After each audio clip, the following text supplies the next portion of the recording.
Дональд Трампын хүү Барр нь 2017 онд сүүлийн үед Барр Трампыг аутизмтай гэж яригдах боллоо. Энэ нь аавынхаа ерөнхийлөгчийн тангараг өргөх ёслол дээр анх ажиглагдсан юм. Түүний гарын хөдөлгөөн болох байсан. Алга таших үед гарнууд нь хүрэлцэхгүй байв.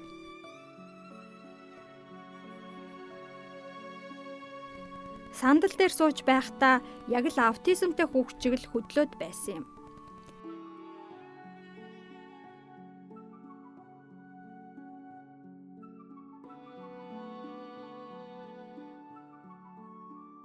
Алхаж байхдаа хоёр тал руугаа савлаж явж байв.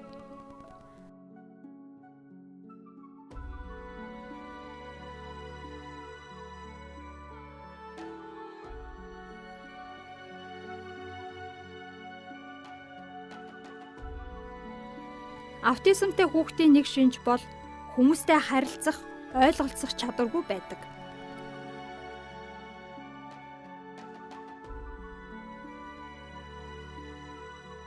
Тайзан дээр гэр бүлийн хамт гарахад нийгэмшээгүй нь илт байсан юм а. Огт инээмсэглээгүй. Хүн гар барих гэхэд тоогоогүй.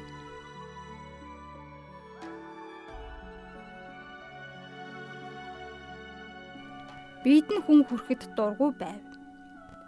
Сошиалор түүнийг бүдүүлэг гэлцгээж байв. Ха. Бурхан минь ээ. Барр наавга шараа болгоод байна штэ. Ичээч.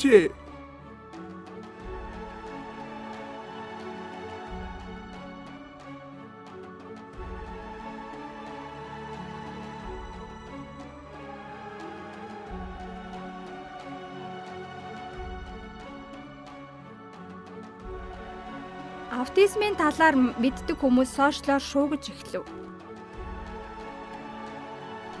Миний дүү аутизмтай. Барр Трамп яг ийм шинжтэй байна. Ийм юм байдаг юм.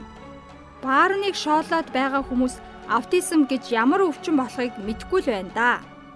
Би Баррыг ажиглалаа. Түүнийг аутизмтай гэхгүй юм бол миний хүүхдийг ч бас зүгээр гиндэ. Дональд Трамп өөрөө сошиалор вакцинаас болж аутизм үүсдэг гэж олон удаа үзэл бодлоо илэрхийлсэн байдаг. Эвэрүүл нэлэх хүүхдийг эмчид авч очиход олон төрлийн вакциныг нэг шприцээр тарьж өргөдөг. Дараа нь хүүхэд биеийг муудаж аутизмтай болдог. Ийм тохиолдол олон байна. Тэрээр өөрийнхөө хүүгийнхээ талаар яриад байгаа юм бишэз.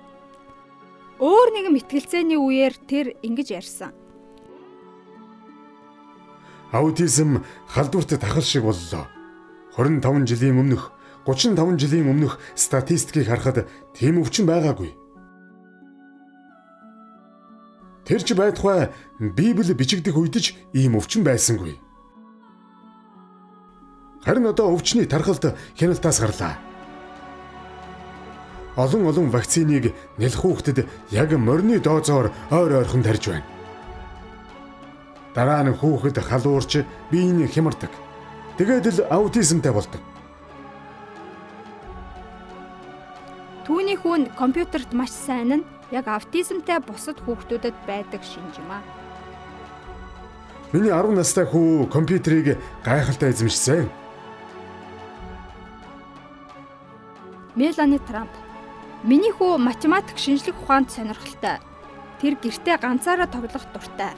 Өрөөгөө үргэлж цэвэрхэн цагаан байлгах дуртай гэж ярьсан. Трампыг ерөнхийлөгчөөр сонгогдсныхоо дараа үг хэлж байхад хажууд нь зогсож байсан хүүд Барр нь ядарсан шинжтэй харагдаж байсан ч энэ нь аутизмын шинж юм.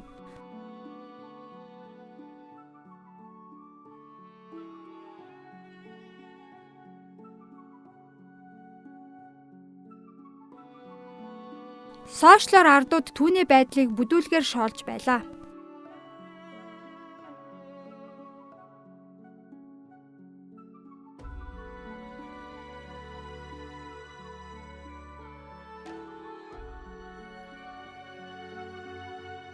Ингэж доромжлогч нарт энэ хүү аутизмтай эсэх нь чухал биш байлаа.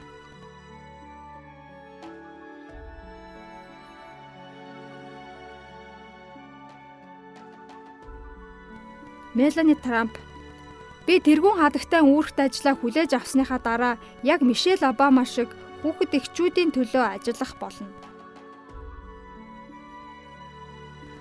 Мөн сошиал ертөнцийн хүүхдүүдэд маш хортой нөлөө үзүүлж байгааг ажиглалаа. Үүнийг засч хүүхдүүдэд туслахыг хүсэж байна гэж мэдгдлээ. Барон Трамп түүхэнд анх удаа ерөнхийлөгчийн аутизмтай хүүхэд гэж тэмдэглэгдэхэндээ. 2025 он Аавынхаа тангараг өргөх ёслол дээр од байсан залуу. Өнөөдөр Дональд Трампын хувьд маш чухал өдөр. Гэвч хүмүүсийн анхаарлыг өөртөө илүү их татсан өөр нэг өрсөлдөгч гарч ирсэн нь түүний баг хүү Барон Трамп байлаа. Ерөнхийлөгчийн тангараг өргөх ёслолын үеэр 18 настай хүү Барондаа олонний анхаарлыг хандуулсан явдал боллоо.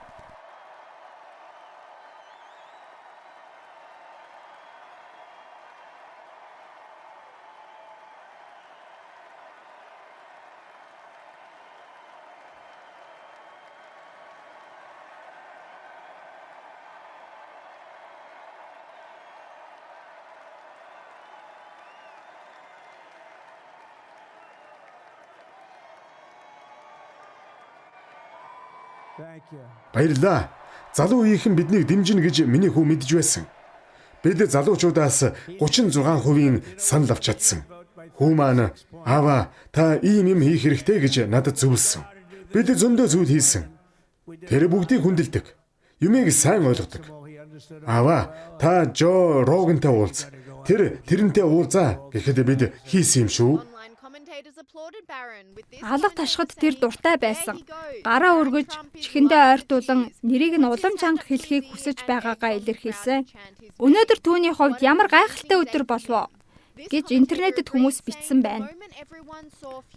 Түүний авраа гайхалтай байсан. Ирээдүйн ерөнхийлөгч Барон Трампад зориулж мянган хүн алга ташцгаав гэсэн комментч байна. Барон Трамп өсвөр насндаа аавынхаа сүүдэрт байсан бол энэ удаагийн ерөнхийлөгчийн кампанид ажлын үеэр чухал үүрэгтэй ажилласан. Залуусын дуу хоолойг өргөсөн юм а. Мөн Жо Байден, Камала Харрис нартай найрсгаар гар барьж мэдчилсэн нь түүний сайхан ааштай илэрхийлэл байлаа. Энэ бол маш зохистой үйлдэл юм а. Гэсэн бас нэг комментч байна.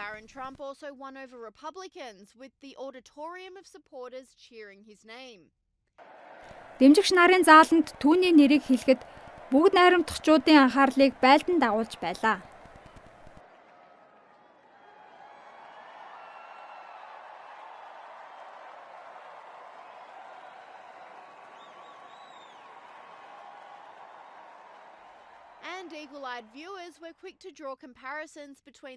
Үзэгч нар түүнтэй хамт зогсож байсан Элон Маск зэрэг бусад супер одуудтай харьцуулж харцгаав.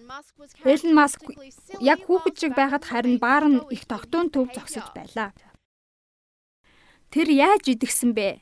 Түүнд үнэхээр сайн эмчилгээ хийжээ. Аутизм бол өвчин, хөгжлийн хоцрогдол. Төрөлхөөсөө сод тарихтай төрсөн цөөн хүмүүстэй тэднийг хольж андуурах хэрэггүй. Зүгээр л аутизмтай хүүхдүүдэд сайн эмчилгээ л хэрэгтэй байна.